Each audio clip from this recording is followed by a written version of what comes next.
Di pa ako nagilamos. Mami. Hindi. Pagkising ko, ayun, ito agad yung steam ng kamote. Tapos ikot-ikot sa bahay, nagdilig ng halaman. Yun. Kasi, tapos ko mag-almusal, ako ay magmamarket. Yun.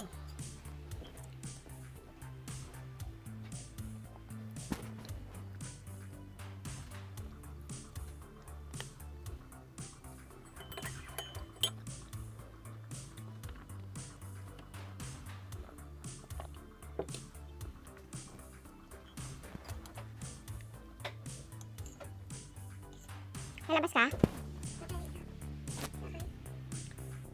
It's a holiday today. Ano? Kasi magmamarket ako after this. What time you will go? Sabay tayo? Saan ka punta? Saan ang punta nyo? Sige, mag-video ka doon. Bili ka muna memory. Wala na yung laman yung ano mo. Sabi ko, bili ka muna memory card kasi hindi na makakapag-video ng mahaba yung cellphone mo.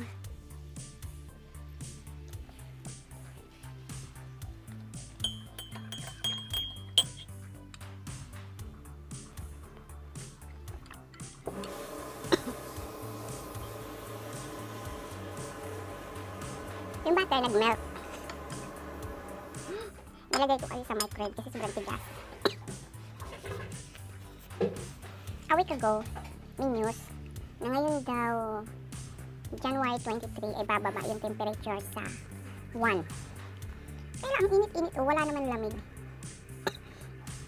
Naligo na ako kagabi.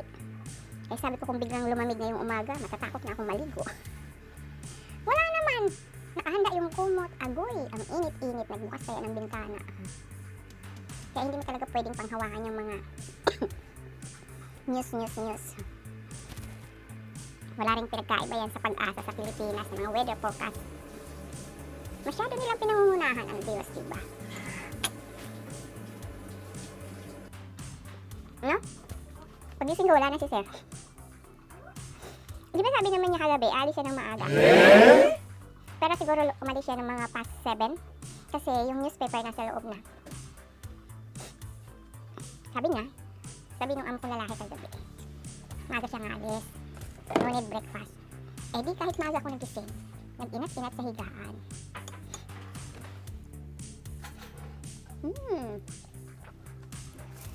Kaya pagbangon ko, hinugasan ko agad itong kamote, nag-steam, saka nag-ikot-ikot. Kaya obvious ba? Hindi pa naliligo. At hindi maliligo dahil naligo kagabi. Yan, sarap-sarap na almusal ng kamote.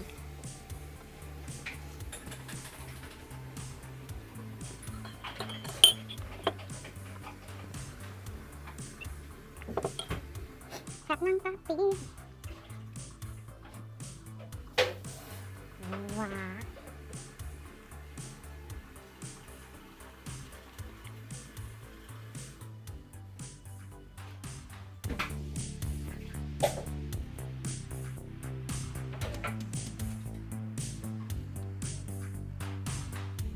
Hindot-dot ko na yung kamote sa butter kasi melot naman yung butter ko.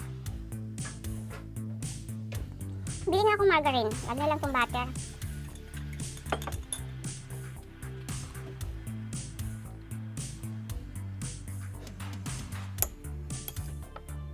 Kahit ano na lang ano, may i-upload. Yung binidyo ko kahapon nung magpunta ako sa abogado. Hindi ko pa nagawa. Antok-antok ko kagabi.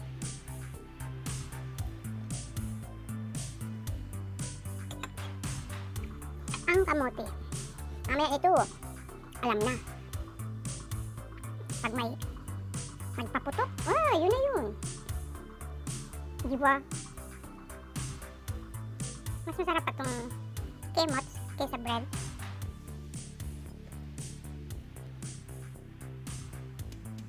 Sila mo na kasi ang bumibili ng bread. Yung bread nila minsan masarap, minsan hindi masarap yung nabibili. Alam mo naman sila kung ano yung healthy. Tayo ano masarap.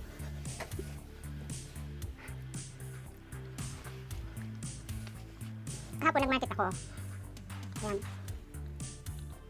kasama ko si sir sa may sasakyan. Dahil kailangan ko pumunta ng, ano yun, may minute ako, abogado. Dahil nga doon sa kaibigan ko. So, sinamahan ako ni sir mag-market muna para siya yung magdadala nung ano, mga pinamili ko. So, nakita ko itong kamote. Dinampot ko na naman. Ilang piraso yun. May isang salang pa ako dun. Kasi, syempre, mabigat din yun. Tapos, bumili ako ng taro. Malaking tarong ganun, no? Kasi gagawin ko yung, ano ba yun? Yung taro cake. Magta-try ako. Kasi ang lagi kong ginagawa. Ito, the other day, naggawa ako ng radish cake. Yung sa Chinese New Year. Lopako ang tawag dito sa Chinese. Magka-Chinese New Year. Before, nag-try ako ng taro. Hindi ko nakuha matigas. So, magta-try ako ngayon maggawa. May taro na ako dyan. May flour, may mga pangsahog naman. Gagawin ko yun. Tatry ko. Yan. Kuha ka doon kamote. Ayan guys. Maraming salamat. Sila wenta akong ka-dadak-dak dito. Habang nag-aalmusal ng kamote at habang nagyayaw-yaw si Island Girl. Ayan si Island Girl. Nakadalawang kamote na ako.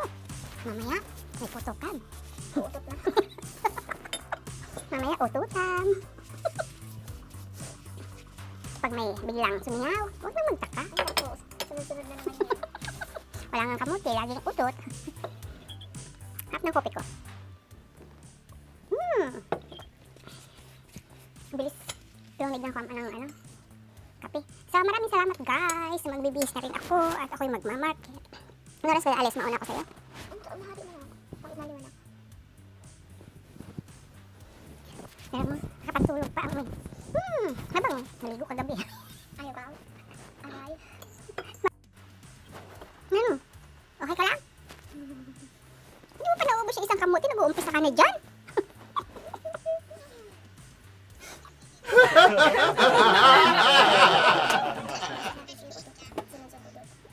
Mauna ko sa'yo. Alis na ako.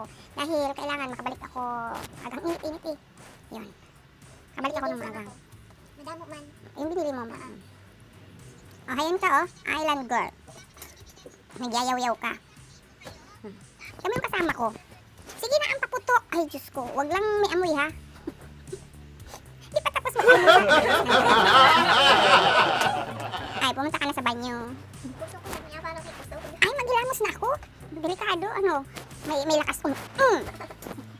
Maligo na ako. Ay, maligo. Maghilamos na ako. Tama mo na. Labukin ko yung maghilamos. Tapos maglinis na ako at alis na ako. So, bye-bye. Sana magkasya yung 500 ko talaga to si Sir. Pagka nag-market kami magkasama kami, singiling ko siya, Sir, may abono ko. Okay, bye-bye na. I-upload ko na to.